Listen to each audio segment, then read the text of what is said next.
Bom, então vamos lá. Esquece tudo que você aprendeu sobre conservadorismo. Tudo que te ensinaram sobre conservadorismo. Tudo que você acha que sabe sobre conservadorismo. Porque se você não é um estudioso da área, muito provavelmente o que você aprendeu sobre conservadorismo é errado e você provavelmente é um conservador mesmo sem saber.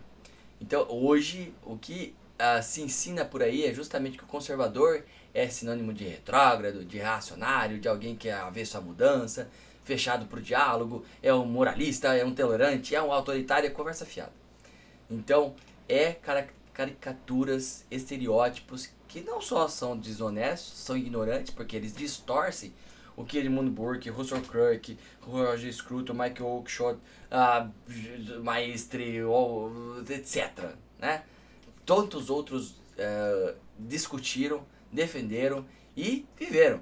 Então o que eu quero mostrar para você agora? Com clareza, o que é o verdadeiro conservadorismo e no final você mesmo vai responder se você é conservador ou não, se o tio é conservador ou não, se a mãe é conservadora ou não, porque ela dá uma chinelada, fica aí. Então vamos lá.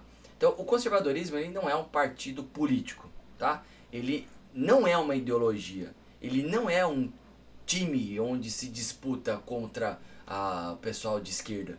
Não é. É uma disposição, é uma forma de enxergar o mundo, é uma anti-ideologia, é um tipo de sabedoria. O Roger Scruton ele dizia que ser conservador é reconhecer que as coisas boas elas são facilmente destruídas, mas dificilmente construídas.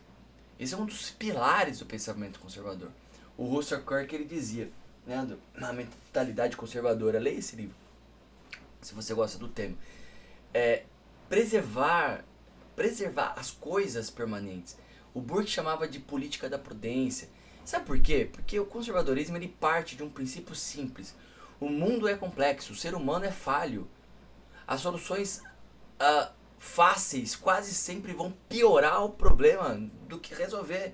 Então ser conservador é justamente entender que a liberdade ela não é um presente do Estado, ela é um fruto de séculos de construção.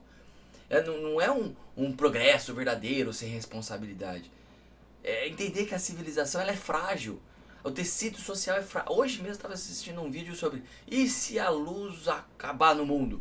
A eletricidade. O que você faz? O mundo ele colapsa depois desse estudo feito por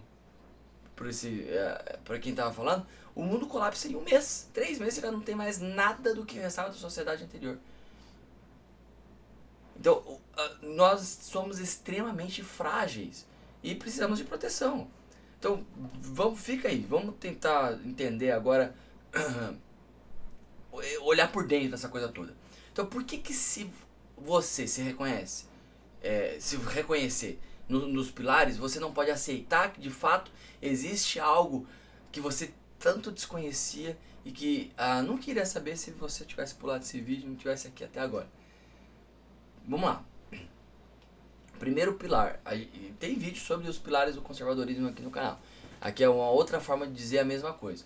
O conservador ele é prudente. Por quê? Porque ele sabe que uma ideia mal pensada ela pode custar muito caro. Então ele não se joga na primeira promessa. Né? Ele pergunta sempre: isso vai funcionar? Já foi testado? Quais vão ser as consequências reais disso? Então ele sabe que a pressa é inimiga da liberdade. Tá? Esse é o primeiro pilar. O segundo é o organicismo. Então, para o conservador, a sociedade ela não é uma máquina com peças intercambiáveis. Ela é um organismo vivo, com história, com tradição, com costume, com vínculos invisíveis que vão ligar as pessoas umas às outras. É metafísica, ontologia, ética. É isso. Não é puramente é matéria pura. Por isso que muitos conservadores acabam sendo sim cristãos. Por quê? Porque ele não consegue ver no ateísmo uma resposta que tenta redesenhar tudo, isso com decreto, com canetada, com lei, com hipóteses já criadas a partir de pensamentos que vão naturalmente virar teorias. Isso tudo vai guardar respaldo em todas as esferas e camadas do ser humano. É reduzir demais ao materialismo puro. E por isso que não é o materialismo histórico que vai responder a maior parte das coisas. E, portanto, não é marxista. É tão absurdo quanto tentar reprogramar o coração de um corpo humano como se fosse um aplicativo. Esse é um pilar extremamente importante. O outro pilar, o tradicionalismo. Mas aqui a tradição não é saudosismo, tá bem? É a memória viva. O ponto aqui é ouvir o passado, não como quem visita um museu lá. É uma consulta, é o sábio conselheiro, é o ancião sábio. É com quem a gente sabe que pode contar, que existe valor naquilo que sobreviveu ao tempo, passou pelo teste do tempo. Por isso que um conservador raiz vai ler Agostinho, vai ler a Bíblia, vai ler Platão, vai ler os estoicos, vai ler os livros que venceram, Eclesiastes, 500, 1500 anos.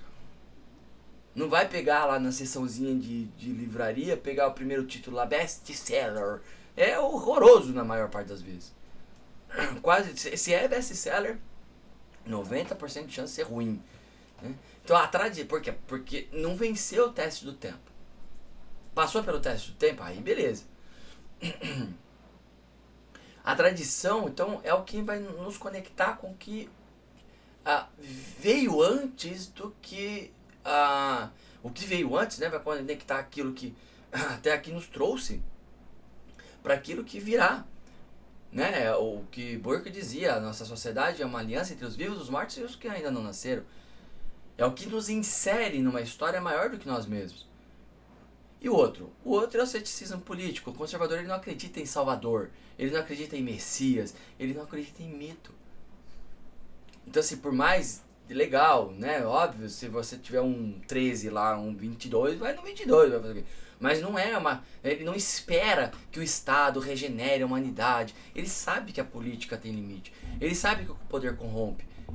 Não todas as vezes, não é uma necessidade, né? Mas ele pode acontecer. Que uma utopia, ela exige sacrifício dos outros. O Joseph Maistre, ele vai dizer que ele nunca encontrou esse tal homem universal de que falam os filósofos. Lembra disso? Né? Eu só conheci franceses, italianos, russos, dizia ele. Então o conservador ele rejeita as abstrações. Ele lida com o mundo real. Então, por isso que isso está conectado ao quinto pilar, que é a imperfectibilidade humana. E essa talvez seja a chave de tudo. O conservador ele sabe que o ser humano ele é falho e que qualquer projeto que tenta transformar o homem em algo perfeito, puro ou novo vai inevitavelmente fracassar, porque isso exige controle, e controle absoluto leva ao totalitarismo. E o Burke já alertou lá atrás, desde Maistre também alertou, Scruton também trouxe, né? Ele viu isso acontecer em Paris em 1968, e nós estamos vendo isso hoje. Essa tentativa de reprogramar valores, identidade, natureza, como se o ser humano ele fosse um código de computador. Agora você me responde, você acredita que a vida é mais do que o consumo e algoritmo puro? Você prefere a solidez da tradição, a promessa sedutora de uma revolução armada que seja, que vai revolucionar tudo, vai mudar tudo, vai vir um mundo perfeito? É isso que você acredita? Você desconfia de governo que diz ter todas as respostas? Você sente que algo essencial está se perdendo? Ou que é preciso reconstruir com responsabilidade? Ou que ainda pode ser salvo? Então talvez você seja conservador. Mesmo que ninguém tenha dito até agora para você, mesmo que você tenha visto nessas ações do seu fulano de tal, político tal, não sei o que, né? Isso não vai te tornar um inimigo da liberdade. Pelo contrário, o conservadorismo é talvez a única força intelectual hoje viva que ainda defende a liberdade com responsabilidade, a tradição com renovação, a ordem com humanidade. Então, você vai ter o Exupéry, né? Aquele que escreveu isso, O Pequeno Príncipe, né? Anthony Saint-Exupéry. É no ritual que o ser humano encontra sentido.